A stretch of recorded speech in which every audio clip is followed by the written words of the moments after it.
Bonjour à tous, bonjour à toutes. On va parler d'un nouveau sujet parmi tous les thèmes de la journée.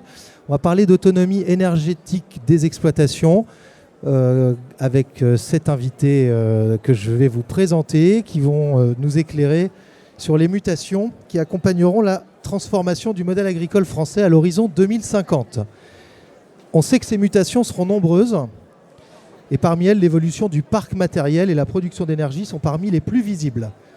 La plupart des machines qui sortiront de la motorisation thermique, la part des surfaces agricoles dédiées à la production d'énergie sont encore à préciser. Et derrière ces questions, de nombreux enjeux apparaissent. Celui de la consommation d'énergie sur nos fermes, celui de la production d'énergie sur nos fermes, la capacité d'investissement qu'on peut avoir autour de tout ça et de la compétition que ça peut créer sur nos terres.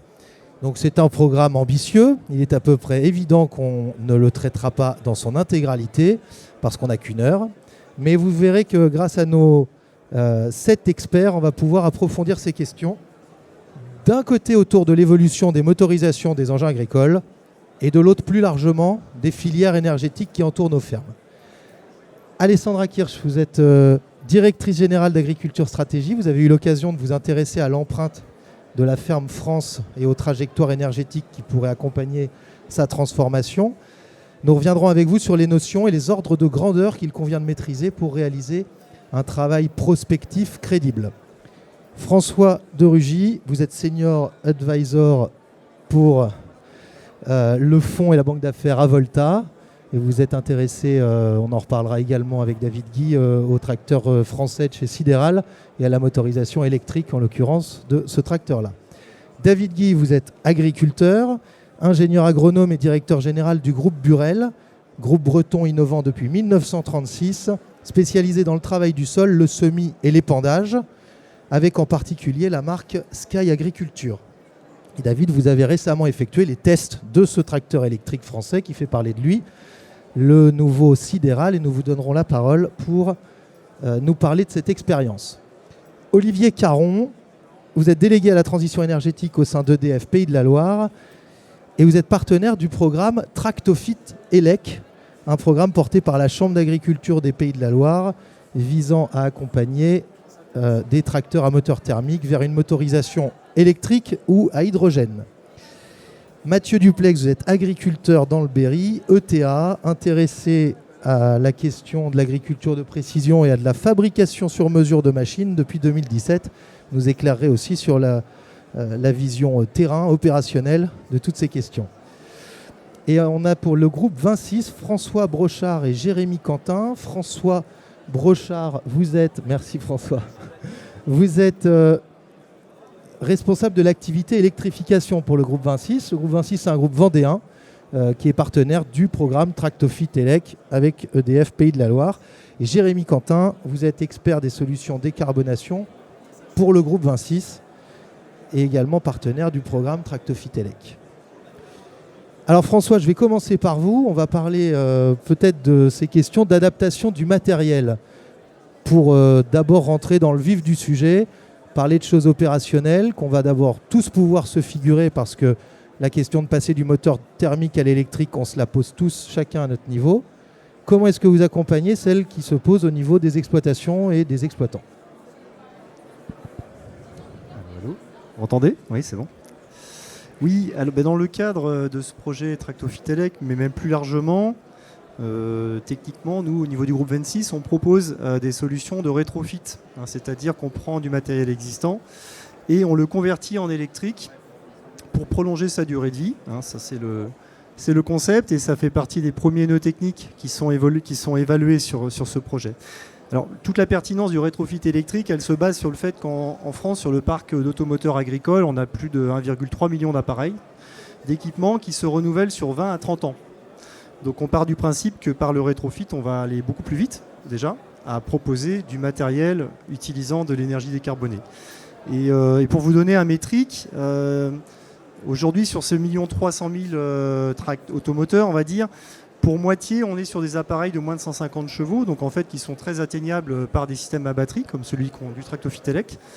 Et donc on se disait que si on rétrofitait aujourd'hui un quart du parc de ces automoteurs, ça générerait en termes de temps de modification, si on incluait tous les acteurs de la modification, les concessionnaires, tous les gens qui aujourd'hui entretiennent et modifient les équipements agricoles, ça représenterait plus de 5000 emplois pendant 10 ans, garantis en fait sur ces emplois locaux et ruraux qui plus est.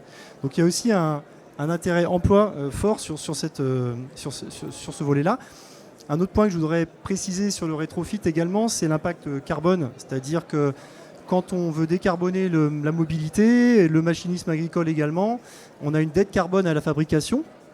Et que cette dette carbone, quand on prend un matériel lourd, comme un poids lourd ou un engin agricole, la moitié du bilan carbone globalement de l'engin provient de la fabrication du matériel neuf, hors électrification. Donc dès lors qu'on rétrofit, on a un impact double globalement sur la décarbonation.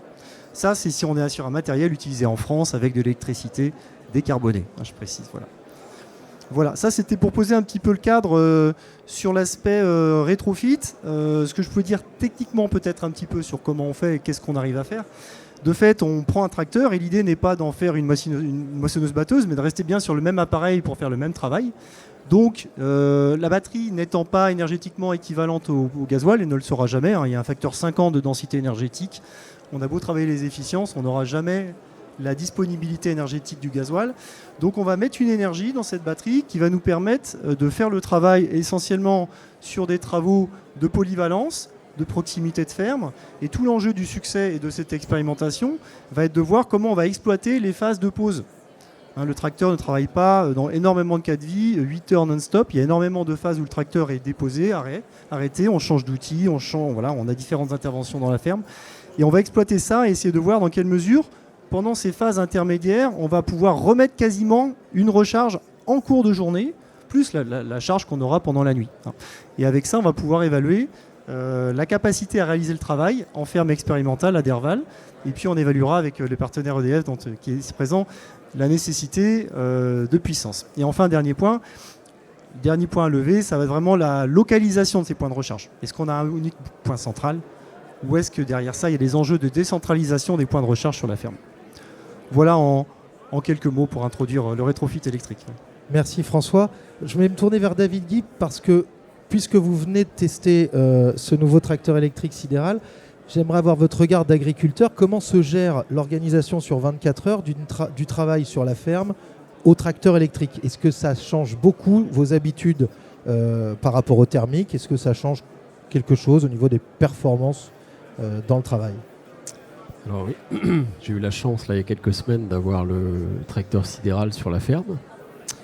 Donc c'était une expérience enthousiasmante. J'en profite pour saluer le boulot qu'a fait cette start-up bretonne, parce qu'ils sont allés très vite pour développer. Alors ils appellent pas ça un prototype, ils appellent ça une première maquette. Mais elle était réellement fonctionnelle puisqu'on a pu atteler un semoir 6 mètres, déchaumer avec un déchaumeur 5 mètres, je crois, à 12 km/h. Donc on a vraiment utilisé la machine dans la ferme. Alors ce que j'en retiens, c'est que vraiment c'est une prise de conscience sur adapter les itinéraires, c'est-à-dire qu'il va falloir mettre des machines qui consomment peu d'énergie, puisqu'on a en direct la consommation d'énergie du travail qu'on est en train d'effectuer, chose qu'on a très peu avec un tracteur thermique. Et ensuite la question de l'autonomie, puisque le facteur limitant c'est l'autonomie aujourd'hui avec ce que tu viens de dire. Donc concrètement, si le sidéral, on a fait le calcul, si vous mettez un semoir semi-direct 6 mètres, c'est ce qu'on a fait, ou que vous lui mettez une charrue, vous allez avoir 4 fois moins d'autonomie avec la charrue qu'avec le semoir semi-direct. Quand on a déchaumé, pareil, si vous faites un déchaumage superficiel à 4 cm ou un déchaumage à 10 cm avec la même machine, vous avez 2 fois plus d'autonomie ou 2 fois moins d'autonomie. Donc vraiment, c'est une prise de conscience. Donc moi, en tant agriculteur, mais dirigeant d'une entreprise qui fabrique des machines, ça m'a conforté dans l'idée de se dire qu'il faut que dans nos cahiers des charges, donc c'est déjà le cas, par exemple la dernière gamme d'outils de travail du sol qu'on a sorti en 2022, on avait mis dans le cahier des charges qu'il fallait limiter la consommation d'énergie et en particulier limiter la profondeur de travail des machines. Alors c'est un double intérêt, hein, on gagne en autonomie évidemment, et en plus c'est bon pour les sols. Donc là on boucle avec l'agriculture régénérative qui est un de nos autres thèmes de prédilection dans l'entreprise, puisque vous savez que moins vous travaillez votre sol, moins vous allez consommer d'énergie, mais moins vous allez émettre de CO2 par minéralisation de la matière organique. Donc il y a vraiment quelque chose de très vertueux autour de ce projet. Merci David. Je me tourne vers Olivier pour parler et questionner EDF sur la manière dont se définissent les meilleurs critères d'éligibilité d'une ferme, d'un exploitant à ce passage à l'électrification de ses moteurs. David, je n'ai pas eu de retour sur ces questions pratiques de chargement. J'imagine que vous étiez peut-être doté correctement pour pouvoir assumer la charge de ce tracteur. Est-ce que c'est le cas partout ? Est-ce qu'il y a des questions spécifiques qui se posent quand on veut électrifier la motorisation d'une ferme ? Alors aujourd'hui, on en est au balbutiement, hein, donc c'est très difficile. On essaie de l'estimer.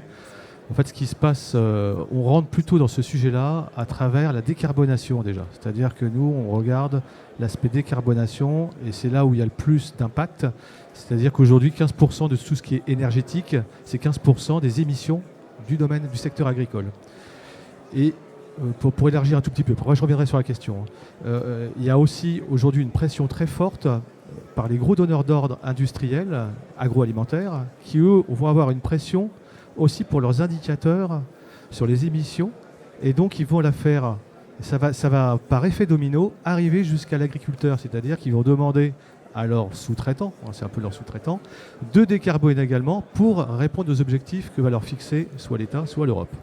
Donc c'est pour ça qu'on rentre par ce sujet-là. Après, la consommation d'électricité d'une ferme, elle n'a rien de particulier. Aujourd'hui, on n'est pas sur des grosses consommations, on va plutôt avoir de la production. Là, ça va plutôt nous intéresser sur le domaine de la production. Il y a pas longtemps, on était sur un événement à la R&D chez nous, quelqu'un a parlé d'énergiculteur. Et je trouve que c'est très pertinent. C'est-à-dire qu'il va avoir concilié l'activité agricole et l'activité de production d'énergie, tout en veillant à, bien sûr, quand même garder en premier lieu l'activité agricole. Mais donc c'est cet équilibre qui va être très pertinent. Et après, pour la consommation, aujourd'hui, les tracteurs, bon, on ne va pas aller à une vitesse grand V, on n'y croit pas non plus, hein, il va falloir du temps. C'est 28 ans, hein, un tracteur, je crois, de durée de vie, donc on ne va pas renouveler tout le parc de tracteurs en un instant. C'est là où le rétrofit a un gros intérêt plutôt que par rapport à un tracteur neuf, à mon avis, au-delà des CAPEX, en plus, qu'on va engager. Hein. En revanche, après, on va avoir la partie robotisation. Et nous, on imagine, aujourd'hui à EDF, notre R&D imagine que la robotisation va aller très vite dans le domaine agricole, notamment dans tout ce qui est maraîchage. Et là, on va avoir besoin, là encore, pas mal d'énergie. Et c'est un peu l'équation aujourd'hui qu'on ne connaît pas. Donc on est en train de mener une étude avec l'ADEME, avec les chambres d'agriculture de Nouvelle-Aquitaine et de Grand Est. Et le rapport sera rendu en 2025, justement pour faire des scénarios de robotisation, de passage à l'électrique par rapport au tracteur, pour pouvoir estimer les besoins. Mais pour vous donner des grands ordres d'idées, quand même, aujourd'hui, on saura alimenter, hein, c'est pas le souci. On a des plus gros soucis avec tout ce qui est, et là c'est pas le sujet, mais quand même, l'aviation, décarboner l'aviation, ça veut dire faire des moteurs. Là, il va falloir produire de la biomasse, il va falloir produire de l'hydrogène, donc ça veut dire beaucoup d'électricité. Si aujourd'hui, on devait passer l'ensemble de l'aviation française à l'électricité ou une autre forme d'énergie, mais en tout cas à l'électricité, une partie, c'est 6 EPR. Aujourd'hui, on voit qu'on veut construire 6 EPR, non pas pour l'aviation, mais pour le reste. Donc il va y avoir des arbitrages en fait, sur les usages pour se dire, là, est-ce que c'est pertinent d'électrifier ou pas ? Est-ce que c'est pertinent de passer à une autre énergie ? Là, moi, je parle d'électricité, pourtant parce que je suis à EDF, mais on travaille aussi beaucoup sur le bio-GNV, biométhane, voilà, pour regarder là où ça sera le plus pertinent, l'utilisation d'une énergie en fonction des travaux. Et c'est pour ça que sur le projet Tractofit, notre R&D va regarder pendant 4 saisons l'impact, bien sûr, de la météo et puis des travaux, pour voir quelle puissance il faut en fonction des travaux que l'on va tester, pour voir qu'est-ce qui est pertinent. Est-ce qu'on passe à l'électrique, pas à l'électrique, qu'est-ce qu'il faudra comme besoin de batterie. Voilà, donc c'est ce résultat qu'on aura dans un an environ, et qui nous permettra de nous positionner un peu mieux. Donc là, vous avez les premiers tracteurs qui sont convertis à l'hydrogène ou bientôt à l'électrique pure, oui, qui vont vous permettre d'avoir des retours d'expérience et de chiffrer toutes ces Exactement. questions. Ouais. Pour pouvoir trouver les candidats éligibles déjà aux phases de POC dans lesquelles vous êtes, à l'heure actuelle, à date, il y a des critères de proximité à des sources. Non, aujourd'hui, non. Non. Là, aujourd'hui, on part plutôt avec les chambres d'agriculture qui s'engagent. Alors là, on est rentré dans un programme, je ne vais pas rentrer trop dans le détail, mais avec l'ADEME qu'on a remporté, qui vise à regarder comment faire la ferme bas carbone en 2050. Et donc, c'est dans ce programme-là qu'on a logé le projet Tractofit, mais on en a d'autres. Peut-être qu'on parlera tout à l'heure d'autoconsommation, d'agrivoltaïsme, justement pour regarder toute cette partie production.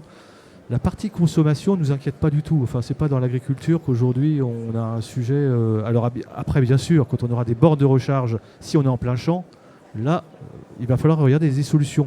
Mais aujourd'hui, il y a des solutions qui sont itinérantes. Enfin, il y a des startups qui font ça très très bien pour de l'événementiel, qui amènent des grosses batteries et qui sont capables d'alimenter pour des véhicules électriques. Donc je pense que ça va se déployer aussi dans l'agriculture. Le seul intérêt qu'on aura, c'est qu'il ne faudra pas qu'agriculteur par agriculteur y parte. C'est-à-dire qu'il faudra massifier l'usage de la production d'énergie ou de batterie à l'échelle d'un territoire. Enfin, il faut voir le kilométrage pour pouvoir justement d'abord, parce que les capex quand même vont coûter très cher, donc il va bien pour amortir, il va trouver des modèles économiques, il va falloir partager l'énergie. Très bien, je vous remercie. C'est vrai que la vue d'ensemble, on va y revenir. Je continue un petit peu sur 2 ou 3 questions encore à parler de l'électrification et de la transition des motorisations, qui est quand même un point emblématique. Certes, peut-être pas qui porte en lui les plus grandes métriques, mais qui est quand même un symbole dans cette logique de transformation de nos modèles de production autour d'un point que les agriculteurs aiment toujours bien. Je parle sous le contrôle de Mathieu et de David, celui du matériel, et donc de voir cette transition à l'œuvre, ou en tout cas les prémices de cette transition, c'est très intéressant. On se pose beaucoup de questions. Est-ce qu'au niveau investissement, François Drugy, le fonds Avolta qui a accompagné la levée de fonds de Sidéral, et donc je pense s'est questionné sur les enjeux de cette transition, sur les enjeux du marché de l'électrique, ou peut-être plus largement du marché de la transition énergétique des exploitations. Est-ce que vous auriez quelque chose à nous dire sur les réflexions prospectives et les stratégies d'investissement du fonds autour de ces thématiques ? Oui, d'abord merci de nous avoir invités à cette table ronde, puisque Avolta, qui n'est pas un fonds d'investissement, mais qui est une banque conseil qui accompagne les entreprises et notamment les startups sur la recherche d'investisseurs, sur la recherche de fonds pour se développer, est la seule banque d'affaires, à ma connaissance, adhérente de la ferme digitale. C'est un choix qui nous est apparu logique. C'est Frédéric Vente, qui est aussi dans la salle, qui a initié cela il y a déjà plus d'1 an, parce que nous avons accompagné des entreprises dans le secteur agricole, autour de l'activité agricole, et un peu dans le prolongement, enfin pour nous c'est assez cohérent avec les activités de transition écologique au sens large. Et dans ce cadre-là, oui, si on part vraiment du général, autant il est beaucoup plus difficile aujourd'hui ou l'année dernière de faire des levées de fonds qu'en 2021-2022. L'argent était beaucoup plus abondant et beaucoup moins cher. Les sujets qui tournent autour de l'impact écologique sont des sujets qui intéressent beaucoup les investisseurs, et il y a heureusement des nombreux fonds d'investissement sur ces sujets-là. Dans le secteur agricole, ce qui nous paraît très intéressant, on a accompagné des entreprises qui sont présentes ici d'ailleurs aujourd'hui, vous l'avez dit pour Sidéral sur le tracteur électrique, mais on l'a fait aussi dans la robotique agricole, on continue, c'est en cours, ou dans les biostimulants. Tous ces sujets-là, ils peuvent être pour certaines des petits investissements qui vont monter en puissance. Sidéral, on n'en est qu'à la première étape. D'ailleurs, ça a été dit, c'est même pas vraiment le prototype qui roule.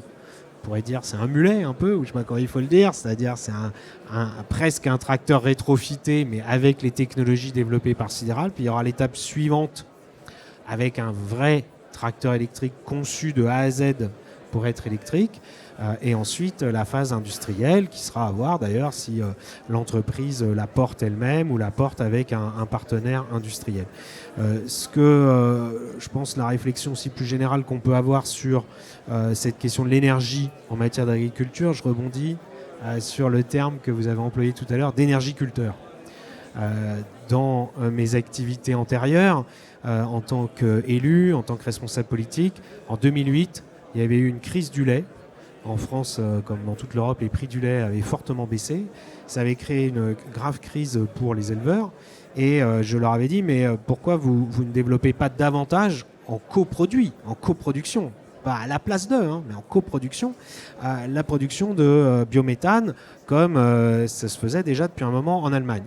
Et le réflexe était de dire, non, nous ne voulons pas devenir des énergiculteurs. Nous sommes des agriculteurs, nous sommes des éleveurs. Et depuis, je vois que ça a beaucoup évolué. Et je crois qu'il faut se féliciter de cette évolution et se dire qu'il n'y aura pas qu'une seule réponse. Ce ne sera pas simplement l'électricité.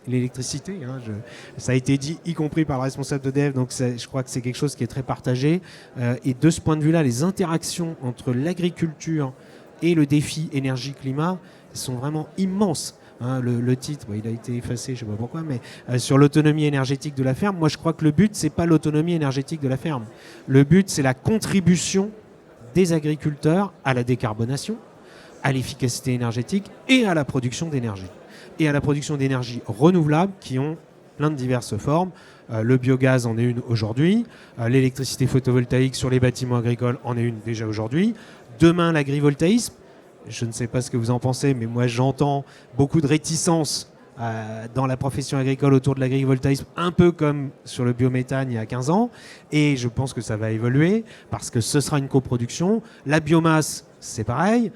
Les déchets, on va dire la biomasse de déchets, c'est accepter qu'elle soit utilisée pour des productions énergétiques. Est-ce que demain, il y aura de la production de biomasse ? Il y en a, je crois, sur le salon aujourd'hui.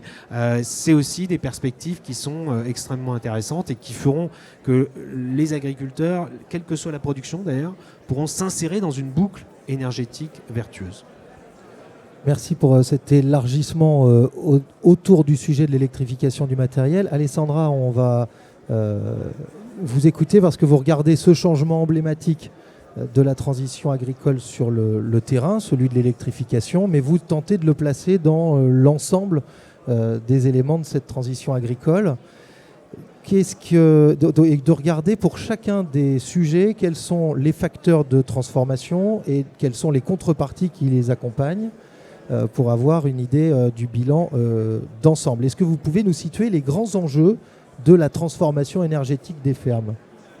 Alors la transformation énergétique de ferme, elle est liée à plusieurs enjeux. L'idée qu'il faut cesser de se passer le plus possible des ressources fossiles, donc gaz, pétrole, et l'idée d'avoir un moindre impact sur le climat, voire d'aller vers une neutralité carbone, voire d'aller compenser les émissions carbone des autres secteurs. Ça se heurte à plusieurs problématiques qui sont... La première, la plus importante à mon goût, c'est celle de la concurrence des ressources. C'est-à-dire qu'on a une biomasse, on a une surface agricole utile qui peut produire un certain niveau de biomasse. Et le problème qu'on a, c'est que ce niveau de biomasse, il n'est pas extensible à l'infini. Et il est encore moins extensible dans un contexte où on essaie de se passer de plus en plus d'engrais, et en particulier d'engrais carbonés. Donc remplacer les engrais carbonés par des engrais décarbonés, c'est des engrais qui coûtent plus cher à produire, donc c'est des engrais qu'on utilise avec encore plus de parcimonie. C'est moins de pesticides, c'est davantage d'aléas climatiques, autant de facteurs qui vont diminuer dans la globalité les rendements et la capacité à produire de la biomasse. On peut se dire on va produire davantage de biomasse au travers des cives, des couverts. Néanmoins, exporter des cives d'année en année, on a un risque aussi d'appauvrissement du sol en carbone. Il y a un moment, il faut en restituer aussi un petit peu. Et donc, on a cette capacité à produire de la biomasse qui atteint des plafonds. Et par contre, ce qu'on veut faire de cette biomasse, c'est sans limite. C'est-à-dire qu'on veut de la biomasse pour manger, toujours, ça reste important. Mais on veut de la biomasse aussi pour produire de plus en plus d'énergie au travers de la méta ou de l'agrivoltaïsme. On se dit l'agrivoltaïsme, c'est encore une politique du tout en même temps. C'est-à-dire qu'on va faire à la fois de l'agriculture et à la fois de l'énergie. On verra, l'avenir nous le dira si c'est possible de faire les deux. Moi, je n'ai pas d'avis sur la question. Je pense que dans certains cas, l'agrivoltaïsme, ça peut apporter des services effectivement à l'agriculture Et dans d'autres cas, selon les régions, selon l'année qu'on aura, ce ne sera pas toujours profitable à l'agriculture. Il y aura des deux, c'est certain. On a cette ressource en biomasse, donc méta, énergie, agrocarburants, textile, industrie pharmaceutique, bâtiment. On en veut toujours plus de l'agriculture avec des ressources finies. Il y a un moment où on ne pourra pas tout faire. Et ça va être compliqué. Par exemple, on veut faire des couverts pour la méta. Ah oui, mais si on veut se passer de tourteaux pour importer pour les animaux, il faut qu'ils puissent pâturer des couverts. Et si on veut se passer de tourteaux importés, il va falloir plus de surface pour les animaux. On fait moins d'animaux, ouais, mais qu'est-ce qu'on va manger à la place? On est dans à chaque fois des antagonismes qui sont, à mon avis, appelés à s'intensifier de plus en plus. Avec en plus, là on raisonne aujourd'hui sous le prisme énergie, carbone.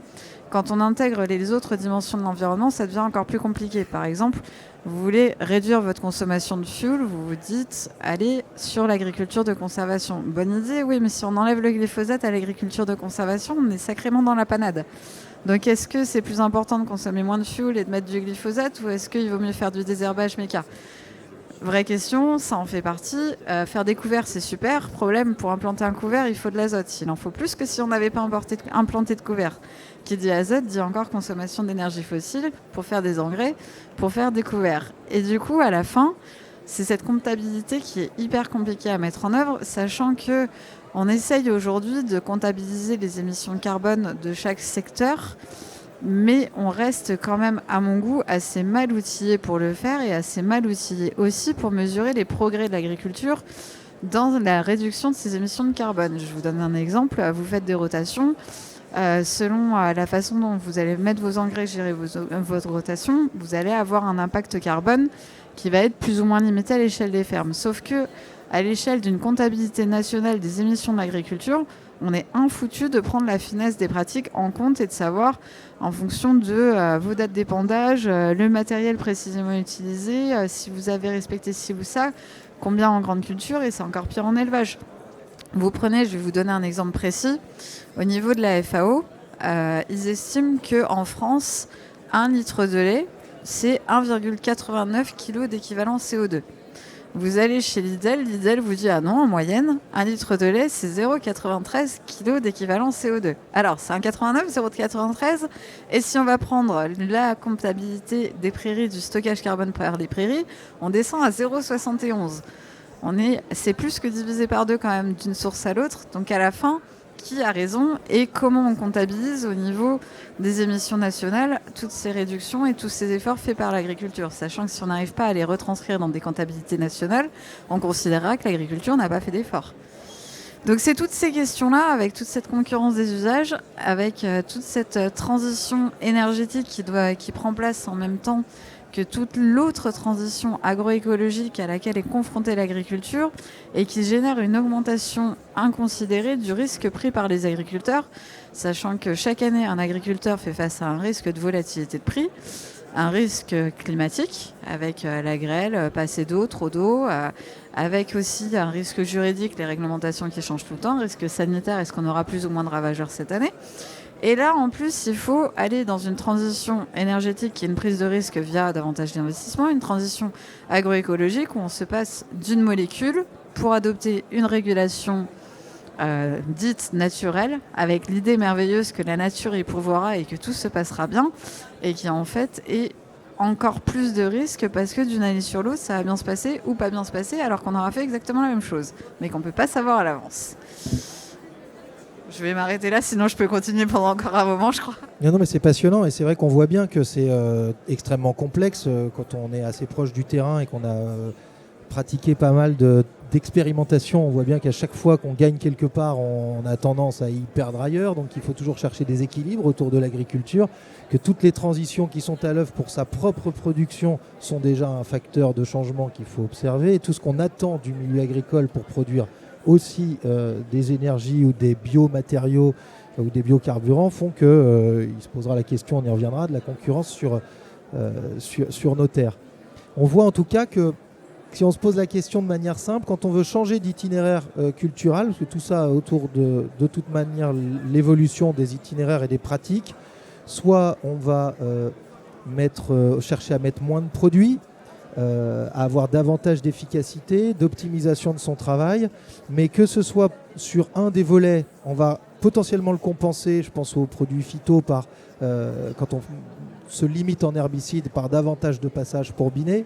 Si on se limite en engrais de synthèse, en revanche, on va avoir tendance à laisser plutôt le sol se refaire sans y passer trop. On n'aura pas forcément toujours, pour l'économie d'une pratique autour de produits de synthèse, toujours la même règle de plus ou moins de passages. Tout est au regard effectivement des pratiques. Mathieu Duplex, pardon, je voulais vous poser la question, vous, de l'efficacité du travail. C'est un point sur lequel vous avez déjà été très sensibilisé et très intéressé à gagner en efficacité de consommation de votre matériel pour le travail du sol et pour les passages tout simplement avec du matériel de plus en plus intelligent. Oui, en effet, on essaye d'adapter le matériel en fonction de ce qu'on veut faire, mais des fois ça oblige à investir dans du matériel performant. Mais en investissement dans du matériel performant, il n'est pas forcément rentable, puisque ça nécessite des technologies pour aller plus vite, pour répondre à des questions climatiques, environnementales et réglementaires. Et des fois, ça nous met, on prend des risques en faisant ça. Oui, et puis réglementaire, ça ne paye pas. Oui, mais on est obligé. Oui. Bon, voilà. C'est un des leviers. Et vous croyez à une capacité à économiser de l'énergie significativement en ayant davantage d'agriculture de précision, davantage d'intelligence sur les outils ? Oui, on peut gagner, rien qu'avec du GPS, on va moins recroiser, on va économiser donc du temps, du carburant, en utilisant des technologies de guidage. Voilà. Et vous êtes allé jusqu'à des mesures d'énergie sur les outils tractés pour savoir, on voit qu'en robotique, c'est des points sur lesquels on avance assez fort. C'est-à-dire, si à un moment ça force trop, je relève. Là, aujourd'hui, on le fait nous-mêmes, on sent notre machine peiner. Et d'un point de vue aussi sur le terrain, mais pour l'instant, on n'est pas passé à l'électrique, on est resté toujours aux énergies fossiles. Donc, voilà. Vous êtes au tracteur thermique ? Oui. Ouais. Oui, donc le seul indicateur, c'est la fumée qui noircit. Non, on le sent quand même. Et oui. Quand même, voilà. J'en conviens. David Guy, vous, au-delà même de l'amélioration du travail du sol, de l'intelligence du matériel, vous croyez aussi beaucoup à l'évolution des pratiques et des itinéraires culturaux qui permettent de réduire fortement son empreinte par moins d'utilisation d'engrais de synthèse. Et ça, c'est un poste dans le bilan énergétique d'une ferme, je crois, très important. Oui, tout à fait. Là, Alors, quand on parle d'autonomie énergétique, évidemment, on pense tout de suite au GNR qu'on met dans le tracteur ou la moissonneuse-batteuse. Hein. C'est ce qui nous paraît le plus évident. Or, ça n'est pas la part la plus importante de l'énergie consommée sur une ferme. Donc moi, je produis des cultures, je fabrique des machines essentiellement pour produire des cultures. Donc si on regarde les chiffres de l'ADEME 2019, donc une ferme en France SCOP, donc céréales oléoprotéagineux moyenne, le GNR c'est 23% de l'énergie consommée sur la ferme. Donc c'est le deuxième poste. Le premier poste, c'est l'engrais azoté. C'est 45 à 50% de l'énergie consommée sur une ferme. Donc l'enjeu, évidemment, il faut travailler sur le GNR, l'électrification, mais l'enjeu numéro 1, c'est la fertilisation azotée. D'autant plus que c'est un vrai sujet de souveraineté alimentaire. Hein. Il faut du gaz aujourd'hui pour faire un engrais azoté, une tonne à peu près pour faire une tonne d'ammonitrate. Ce qui fait d'ailleurs que le prix de l'engrais azoté est totalement corrélé au prix du gaz. Hein. C'est pour ça que suite à l'invasion de l'Ukraine, les prix de l'engrais ont été multipliés par 3. Et je fais partie de ceux qui pensent qu'il faut qu'on adapte nos machines, qu'on adapte nos pratiques pour diminuer l'utilisation d'engrais azotés. Donc, il y a des projets pour fabriquer des engrais azotés à base d'hydrogène. Il y a un gros projet qui vient d'être lancé là. Ce sera certainement une solution, mais je pense que ça ne suffira pas. Et en plus, ça boucle avec ce qui a été dit ce matin par Julien de Normandie, qui a beaucoup parlé de la production de protéines en France. Je suis un fervent défenseur aussi de la production de protéines en France en termes de souveraineté. C'est une solution pour réduire la fertilisation azotée sur les fermes, qui a un levier énorme. Donc nous, en tant que fabricants de semoirs, depuis 10 ans, on a complètement révolutionné notre façon de fabriquer un semoir. Historiquement, un semoir à blé, c'est une trémie dans laquelle vous mettez du blé, un organe d'enterrage. Sur certaines gammes de nos produits, aujourd'hui, un semoir à blé, c'est un semoir avec plusieurs trémies pour avoir la capacité soit d'apporter une fertilisation localisée, très précise, soit de mettre une légumineuse avec la céréale et de faire des mélanges céréales plus légumineuses qui ont des avantages énormes en termes de fertilisation azotée. Donc l'agronomie est quand même évidemment, il va falloir de la technologie, mais il va falloir revenir à des fondamentaux. Je finirai par ça. N'oubliez pas, je vais citer Sarah Singla, agricultrice en Aveyron et formatrice, qui dit toujours que l'agriculteur récolte les rayons du soleil. C'est la première source d'énergie d'une ferme, c'est les rayons du soleil, c'est rien d'autre.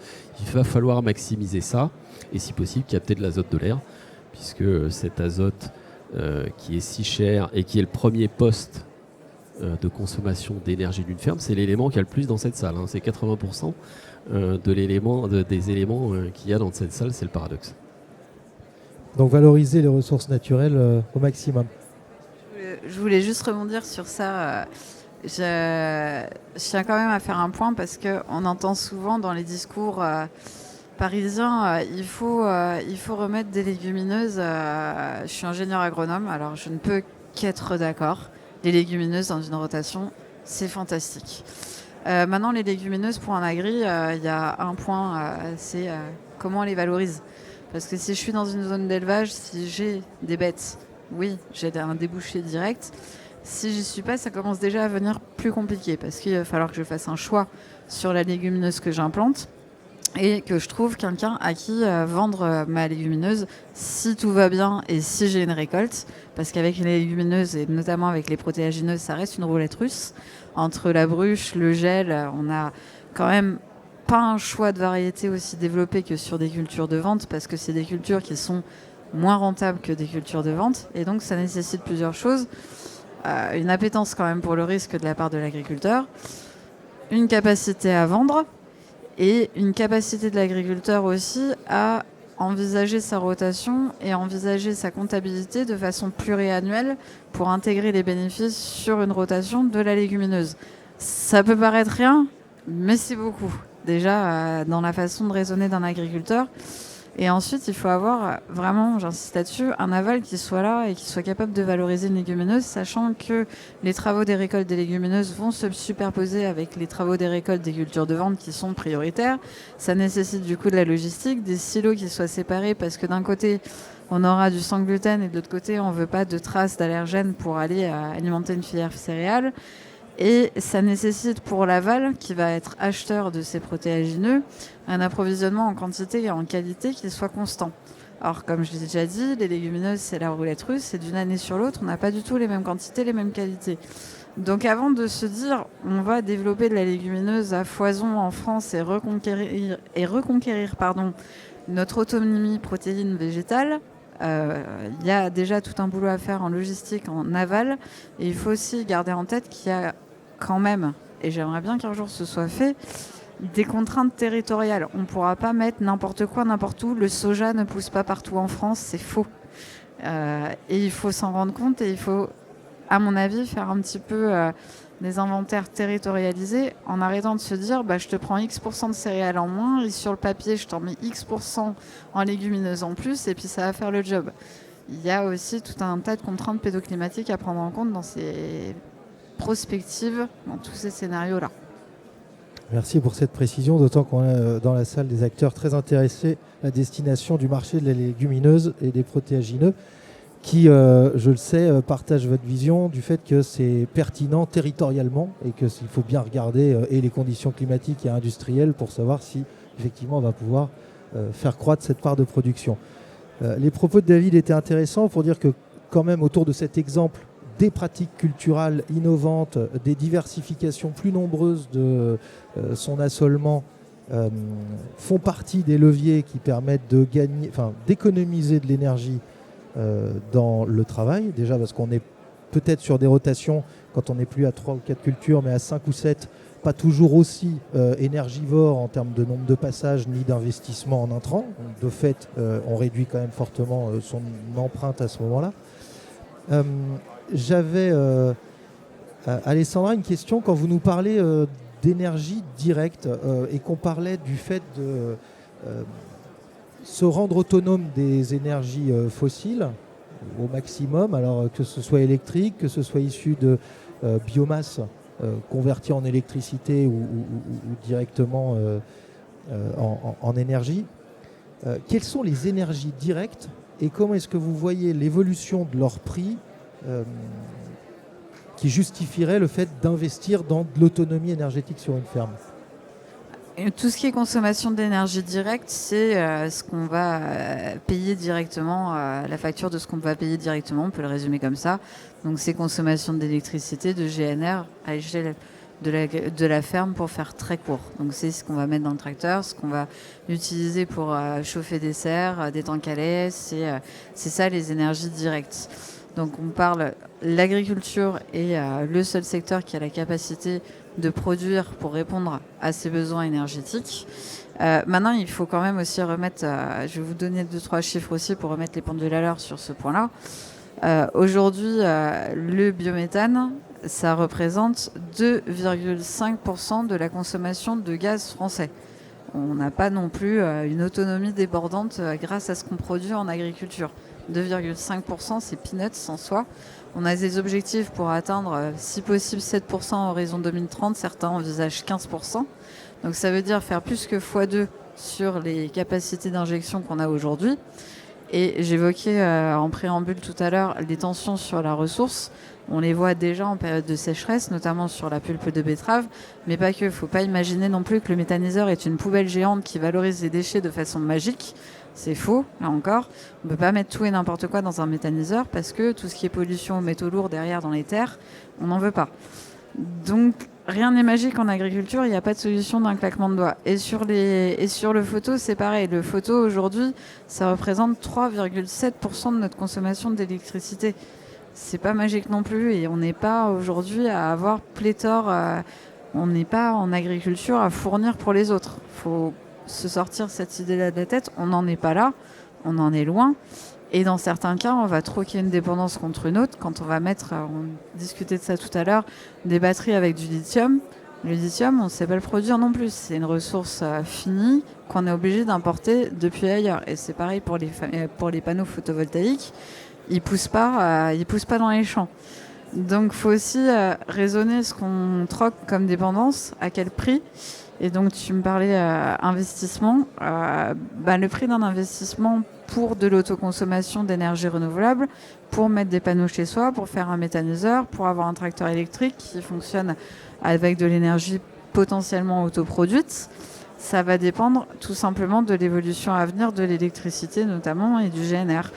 Et le problème, c'est que plus on va aller, ça va être un cercle un peu vicieux aussi, dans le sens où plus on va aller vers cette décarbonation globale de la France, plus on va se tourner aussi vers de la consommation d'électricité. Donc il y a un moment où si on est tous à rouler en voiture électrique et en tracteur électrique, on risque aussi d'avoir un prix d'électricité qui va augmenter du fait qu'on aura généré nous-mêmes. Donc dans ces cas-là, oui, effectivement, ce sera plus rentable pour les agriculteurs d'être autonomes en termes d'énergie, tout comme pour les particuliers, c'est la même. Aujourd'hui, si vous avez la chance d'être propriétaire de votre maison, vous vous êtes peut-être déjà posé la question, est-ce que ça vaut le coup, oui ou non, de mettre des panneaux pour alimenter un ballon d'eau chaude? En combien de temps je vais rentabiliser mon panneau solaire aujourd'hui? Si demain l'électricité elle fait x2, vous allez le rentabiliser 2 fois plus vite que si l'électricité reste à son prix actuel. Et je n'ai pas de boule de cristal pour prédire comment le prix de l'électricité va évoluer, Mais il y a aussi tout un tas de contraintes sociales, c'est-à-dire que vous avez vu les réactions des agriculteurs avec la taxation du GNR, qui avait pour but de les inciter à justement changer de mode, changer leur consommation énergétique. Ça a été un non ferme et catégorique, alors que les bénéfices de la taxe devaient alimenter un fonds pour permettre aux agriculteurs d'aller investir dans cette transition. Si vous faites la même chose aux ménages en disant x2 le prix d'électricité pour vous inciter à vous doucher avec de l'eau froide et moins chauffer votre maison, vous avez exactement la même réaction que les agriculteurs quand on leur dit qu'on augmente le prix des intrants. C'est logique. Donc il y a une acceptabilité de la transition qui va dépendre aussi de la capacité à rentabiliser cette transition, et une agriculture qui va coûter plus cher à produire avec des engrais décarbonés, avec des énergies plus chères. Il faut qu'en face, elle trouve un consentement à payer plus cher pour trouver une forme de rentabilité, c'est indispensable. C'est pas gagné. Très bien. Je donnerai la parole à François. D'abord, je passe avec Jérémy Quentin du groupe 26 qui justement peut nous parler de ces questions d'investissement avec quelques lectures sur la manière dont on pourrait aussi revoir l'amortissement de ces investissements au regard de ce qu'Alessandra vient d'évoquer. Déjà pour compléter, la première question à se poser aussi, c'est de se dire combien que ça va nous coûter si on ne change pas les pratiques. Parce qu'il est clair que si le monde autour de nous évolue vers la mobilité électrique, voiture particulière, la mobilité lourde est en train de s'engager dans le transport, à un moment donné, ça va aussi nous coûter plus cher d'acheter du GNR parce que la production de carburant GNR sera de plus en plus exclusive au monde agricole. Donc ça, c'est si on ne fait absolument rien. Donc nous, on est là pour essayer d'accompagner dans cette transition, pour optimiser les coûts de la conversion, et notamment par le rétrofit. Le fait d'utiliser des engins déjà amortis, déjà avoir amorti, donc valeur zéro dans les entreprises, et réinjecter un investissement qui va avoir une durée de vie assez longue, tout ça est là pour aider et accompagner le monde agricole à aller basculer vers ces nouvelles énergies.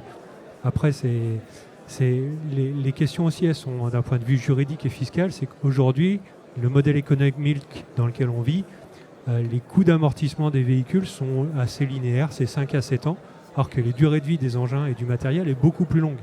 À un moment donné, il faut aussi revoir un peu la copie pour accompagner le monde agricole, c'est dire est-ce que la durée d'amortissement ne devrait pas être adaptée à la durée de vie réelle de la machine, ce qui serait aussi en premier lieu une avancée forte dans la transition énergétique, c'est qu'on serait plus contraint en tant que chef d'entreprise de se dire j'ai plus d'amortissement, je rachète du matériel neuf alors que mon matériel va très bien, donc je prolonge déjà la durée de vie, c'est déjà un impact carbone intéressant, et en plus je suis accompagné fiscalement et juridiquement pour le faire. Ça, c'est les premières questions et les premières réalités auxquelles on essaye de travailler pour que ce soit réaliste et qu'on ait une économie réelle, une économie de l'impact carbone réel. C'est tout ce qu'on travaille. C'est vrai que l'idée d'accompagner fiscalement à l'amortissement sur la durée de vie du produit est intéressante pour peut-être l'optimiser au maximum. François, vous aviez je une réaction ? voulais juste réagir par rapport à ce que disait tout à l'heure David Guy, parce que je trouvais que c'était très intéressant. D'abord à partir du cas du tracteur électrique, c'était juste une expérimentation, et déjà on envisageait des changements sur certaines pratiques, et puis par ailleurs sur les machines d'une manière plus générale, des changements où à chaque fois c'est une boucle en fait, c'est des changements technologiques induisent des changements de comportement, mais aussi des nouveaux objectifs en termes soit de décarbonation, soit de nouvelles, la baisse des engrais azotés ou des choses comme ça, induisent des nouvelles technologies. Et moi je crois beaucoup à cela. Je ne dis pas que la technologie va tout résoudre, mais il est évident que c'est une interaction permanente. Ce n'est pas juste une nouvelle technologie, comme si tout le reste ne changeait pas. Si vous mettez un tracteur électrique sur une ferme et puis que rien ne change par ailleurs, évidemment, ça a moins de chances de marcher, ou alors on va se heurter, en effet, il y a la hausse des prix de l'électricité. Oui, mais heureusement, on ne reste pas les bras ballants en disant tiens, on va électrifier les tracteurs, tiens, on va électrifier les voitures, tiens, on va électrifier le transport ferroviaire, c'est déjà fait à quasiment 100% et d'autres. Puis on va attendre de voir ce qui se passe sur la production électrique. Non, si on fait ça, évidemment, on court droit à la catastrophe. Ce qu'on fait d'ailleurs quand même tranquillement depuis quelques dizaines d'années sur l'approvisionnement en pétrole et en gaz.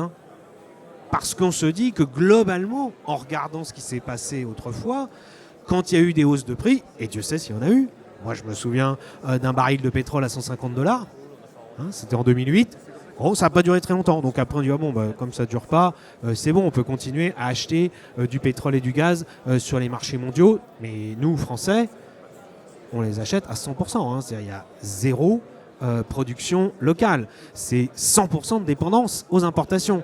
Alors on a eu la guerre russe en Ukraine, là on a commencé à prendre un peu peur, puis après on dit « Oh ben non, ça va, finalement on est allé s'approvisionner dans d'autres pays ». Oui, c'est toujours une dépendance. Tandis que là, si on réfléchit, parce qu'on a cet objectif de décarbonation, qui par ailleurs, en effet, il n'y a plus besoin de démontrer les effets du réchauffement climatique liés aux émissions de gaz à effet de serre, pas que le CO2, mais entre autres. Mais si on a cet objectif de décarbonation, on réinvente, non seulement par des nouvelles technologies, par des nouvelles pratiques, et ce que j'appelais moi tout à l'heure, en tout cas moi je crois à cette idée de la boucle vertueuse dans laquelle la ferme a toute sa place et a même des opportunités à saisir. L'électricité, les fermes déjà en produisent à travers le solaire photovoltaïque, à mon avis pourraient en produire demain beaucoup plus, et puis pourraient en stocker. Le prix des batteries baisse considérablement et ça va avoir de plus en plus de valeur. Et je pense que les gens d'EDF le savent bien, ceux d'Enedis et de RTE encore plus, avoir des centres de stockage partout sur le territoire, ça aura de la valeur, c'est-à-dire que ça sera sans doute même rémunéré. Et puis le tracteur électrique, à un moment donné, on se posera la question de la borne de recharge pour le recharger, mais à d'autres moments, il servira, lui, de stockage, comme pour les voitures.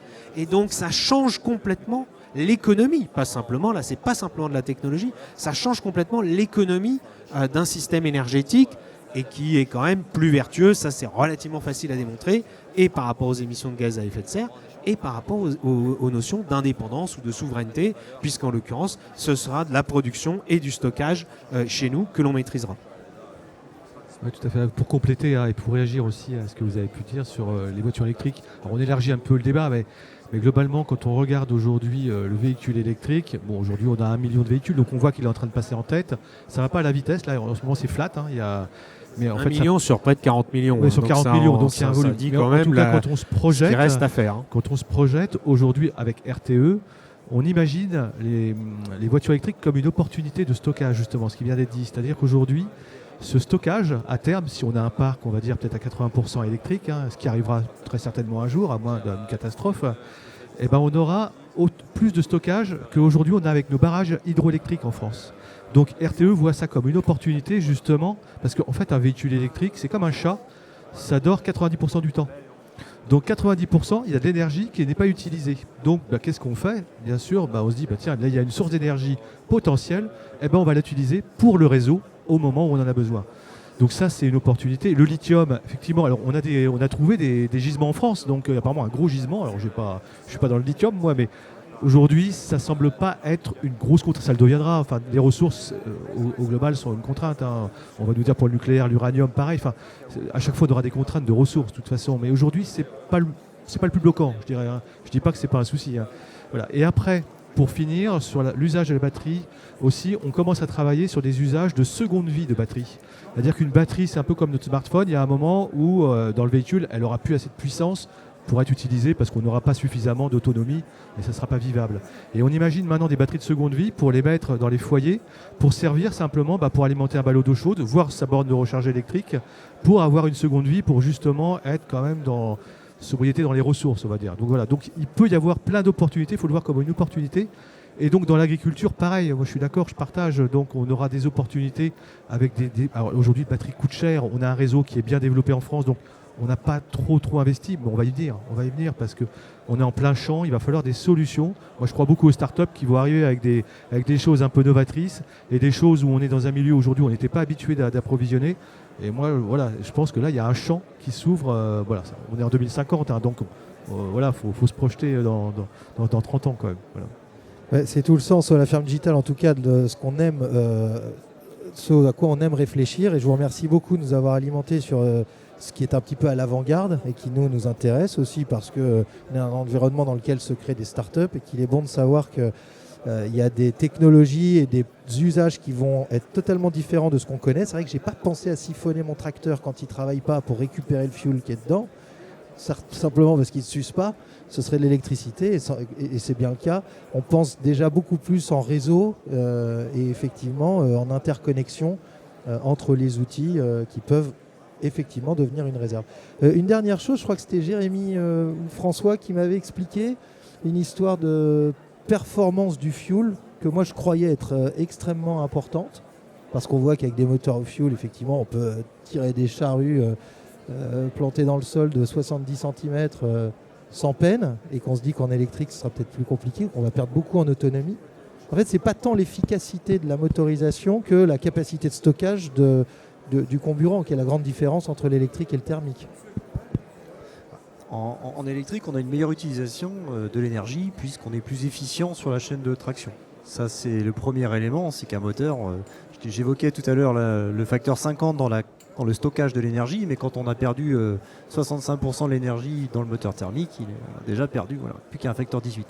Et puis, ce que j'ai pas pu évoquer tout à l'heure rapidement, mais le temps est trop bref, c'est que quand on électrifie, on emmène de l'information, parce qu'on emmène de l'électronique.